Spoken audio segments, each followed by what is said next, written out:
सोचने जैसी बात है। मरने के पहले सारी चेतना सिकुड़ेगी। नई यात्रा पर निकलने के पहले इस शरीर में जो जो बिखराव हो वो वापस लौट जाएगा। जैसे कोई आदमी इस घर से विदा होता हो और फिर इस घर में कभी लौटने को ना हो, तो जो भी महत्वपूर्ण है वो उसको अपनी पोटली में बांध ले।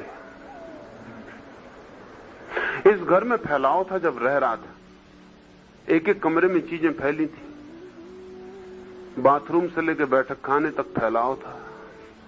फिर जब वो विदा होने लगा इस घर से, तो छांट लेगा, सब इकट्ठा कर लेगा, जो व्यर्थ होगा छोड़ देगा, जो सार्थक होगा उसे ले लेगा और यात्रा पर निकलेगा।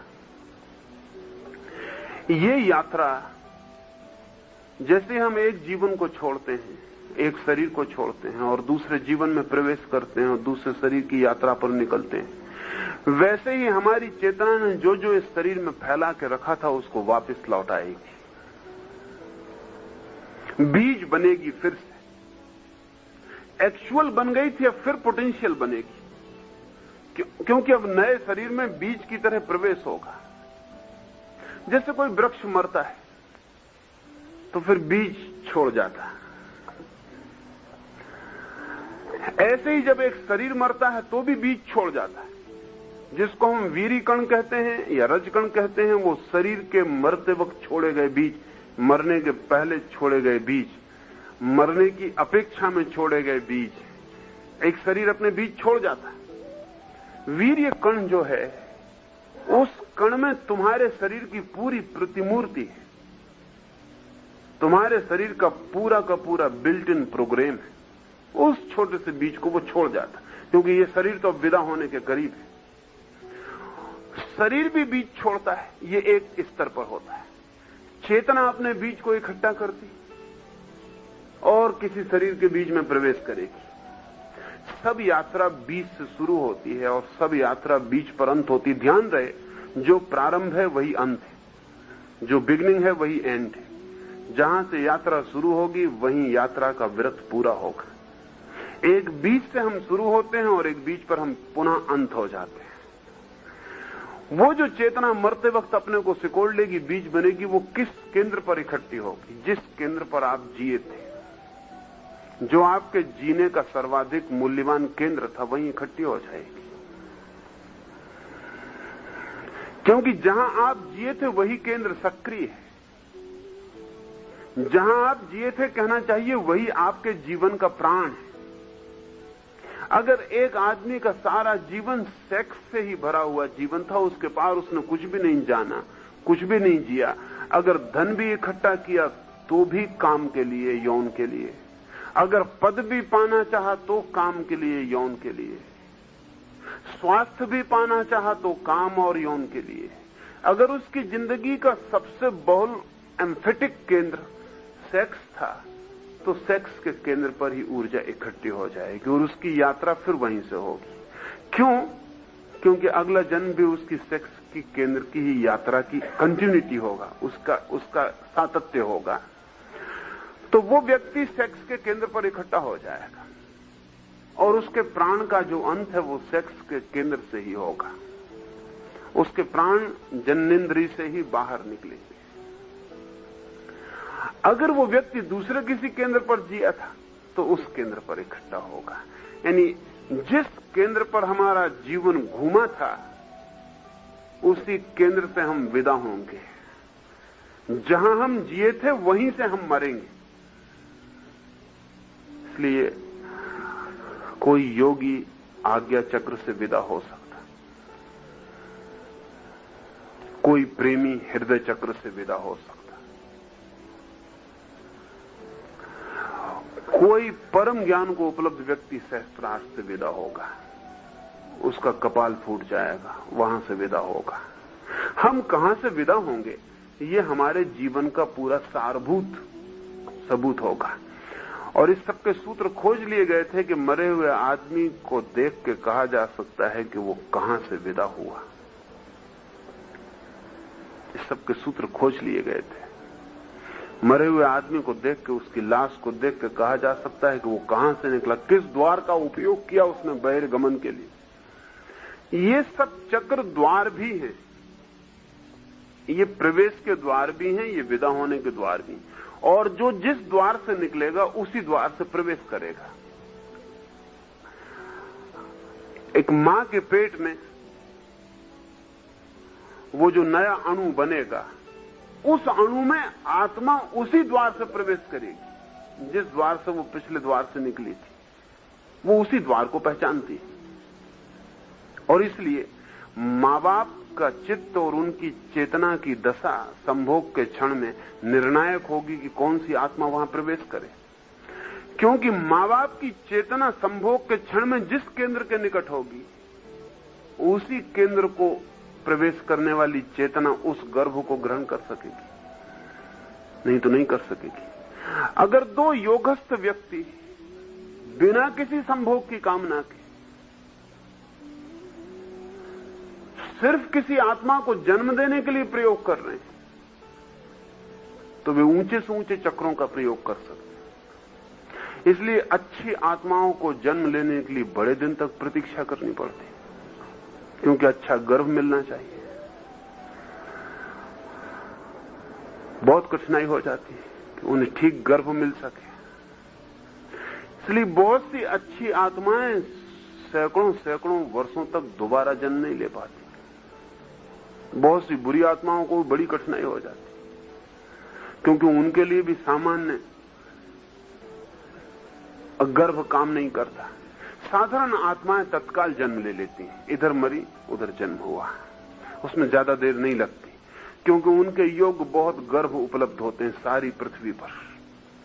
प्रतिदिन उनके लिए हजारों लाखों मौके, बहुत मौके हैं इस वक्त। कोई 1,80,000 लोग रोज पैदा होते, मरने वालों की संख्या काट के इतने लोग बढ़ते। कोई 2 लाख आदमी, 2 लाख आत्माओं के लिए रोज प्रवेश की सुविधा है। लेकिन ये बिल्कुल सामान्य तल पर यह सुविधा है। असामान्य आत्माओं को अगर हम पैदा न कर पाए तो ये भी हो सकता है, इसमें बहुत बार हुआ है, इसकी थोड़ी बात ख्याल में लेनी अच्छी होगी। बहुत सी आत्माएं जो इस पृथ्वी ने बड़ी मुश्किल से पैदा की, उनको जन्म किसी दूसरी पृथ्वियों पर लेने पड़े। ये पृथ्वी उनके लिए वापस जन्म देने में असमर्थ हो गई। ऐसा ही समझो तुम, जैसे हिंदुस्तान में एक वैज्ञानिक को हम पैदा कर लें, लेकिन नौकरी उसको अमेरिका में ही मिले।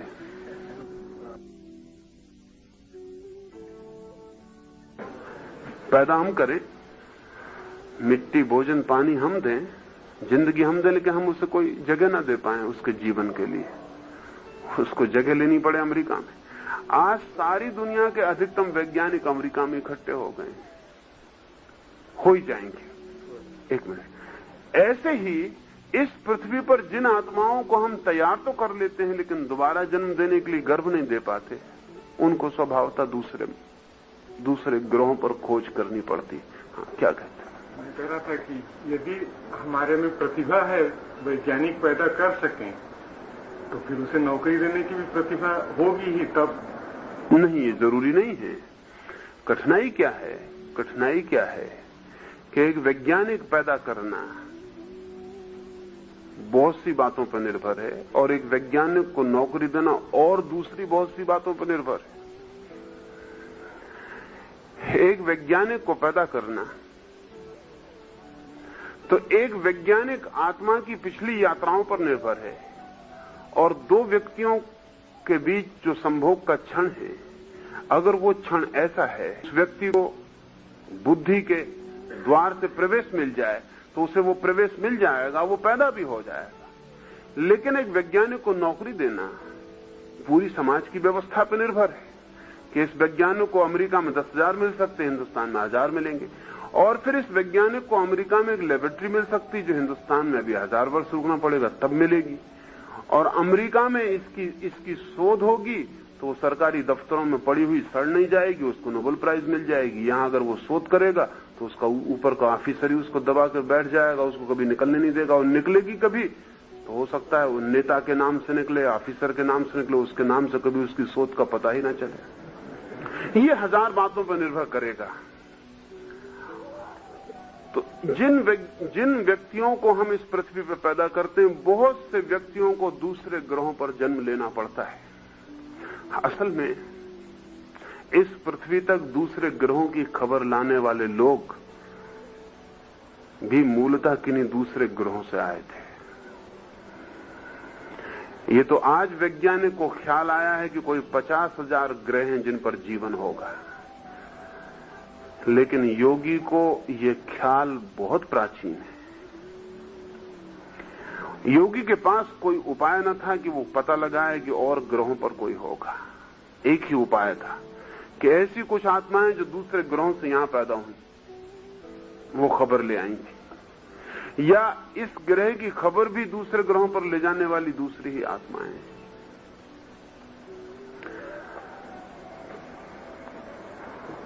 मनुष्य की चेतना मरते क्षण में पूरी की पूरी इकट्ठी होगी। अपने सारे संस्कार, अपनी सारी प्रवृत्ति, अपनी सारी वासना, अपने जीवन का सारा सारभूत, एसेंशियल, जिसको कहें परफ्यूम, सारे जीवन की सुगंध या दुर्गंध, उसको इकट्ठी लेकर खड़ी हो जाएगी और यात्रा पर निकल जाएगी। ये यात्रा साधारणता अचुनी होगी, इसमें कोई चुनाव नहीं होगा, ऑटोमेटिक होगी। ये वैसी होगी जैसे कि हम पानी गिराएं और वो गड्ढे की तरफ बह जाए और गड्ढे में भर जाए।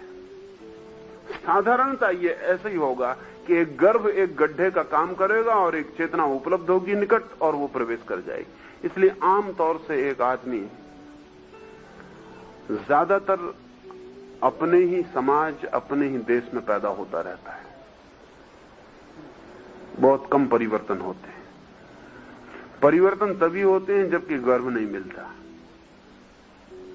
इसलिए बहुत हैरानी की बात है कि पिछले 200 वर्षों में हिंदुस्तान में पैदा हुई बहुत सी कीमती आत्माओं को यूरोप में पैदा होना पड़ा।